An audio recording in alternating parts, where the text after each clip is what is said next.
Okay. So, who's over with me this week?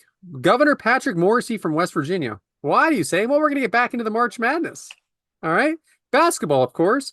West Virginia Governor Patrick Morrisey stood at a lectern during a press conference on Monday with a sign that read National Corrupt Athletic Association, NCAA, after the West Virginia Mountaineers didn't make it into March Madness bracket.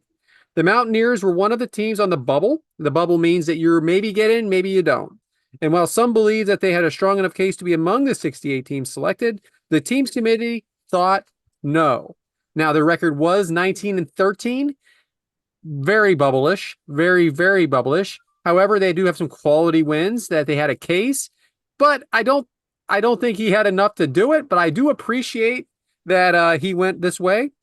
Morrisey also announced that he has asked West Virginia Attorney General John McCuskey to open an investigation into the NCAA selection committee to see if the backdoor deals were made. You got to love the effort, if anything else. So yes, Governor Patrick Morrisey, you back your team. You back your team, man.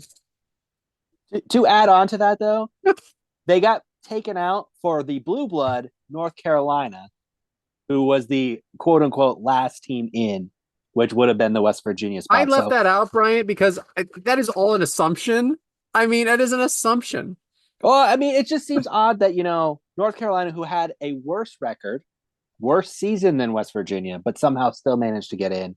That's part of the backdoor deals that the Attorney General is So talking about. I'm going to drop it after this, but I will say this: West Virginia lost in the first round of the Big East or the Big 12 tournament, and they lost to a team that was very, very had a very poor season, a 16 seed in the Big East, and I think that's why they're out. And North Carolina won a couple games in the ACC tournament. Yeah, that's what happened. But again, I get it. North Carolina is always the like America's team, kind of like the way the Cowboys are, maybe Notre Dame, stuff like that.